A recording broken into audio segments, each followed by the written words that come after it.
Hormuz जलडमरू मध्य में एक बड़ा संकट पनप रहा है। चलिए देखते हैं कि ये मामला आखिर है क्या।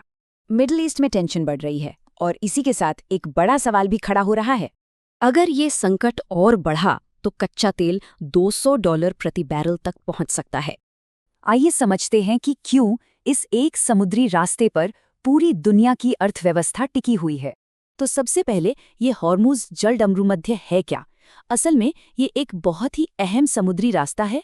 इसकी असली ताकत है इससे गुजरने वाला तेल, दुनिया की सप्लाई का करीब 20%।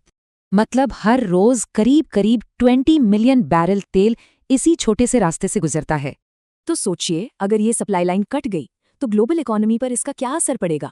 अब ईरान ने साफ साफ धमकी दी है कि वो इस रास्ते से तेल की सप्लाई पूरी तरह रोक देगा।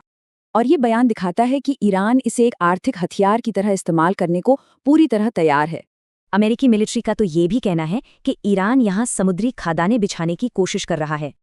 और दिलचस्प बात यह है कि जानकारियों में भी टकराव है, एक तरह का इन्फॉर्मेशन वॉर चल रहा है।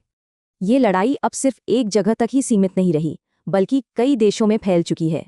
इजराइल भी पीछे नहीं है और इस पूरे इलाके में लगातार हवाई हमले कर रहा है। और इसकी इंसानी कीमत भी बहुत भारी है। अकेले लेबनान में 500 से ज्यादा मौतें हो चुकी हैं। इस रास्ते की नाकाबंदी का असर पूरी दुनिया की इकोनॉमी पर एक डोमिनो इफेक्ट की तरह होगा। बड़े बड़े फाइनेंशियल इंस्टीट्यूशंस भी इस खतरे को गंभीरता से ले रहे हैं, जो मार्केट के भरोसे की कमी को दिखाता है। खबरें तो ये भी हैं कि करीब 45,000 ब्रिटिश नागरिक पहले ही इस इलाके को छोड़ चुके हैं। तो बात साफ है, ये सिर्फ एक मिलिट्री कॉन्फ्लिक्ट नहीं है, अब ये एक इकोनॉमिक वॉर बन चुका है। इतने बड़े दावों के बावजूद कोई भी पक्ष पीछे हटने के मूड में नहीं दिख रहा है।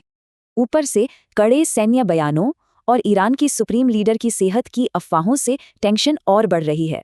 अगर ईरान में लीडरशिप कमजोर पड़ती है तो इस खतरनाक सिचुएशन का पूरा डायनामिक ही बदल सकता है। तो जब पीछे हटने का कोई रास्ता नहीं दिख रहा, क्या दुनिया एक बड़े संकट की तरफ बढ़ रही है?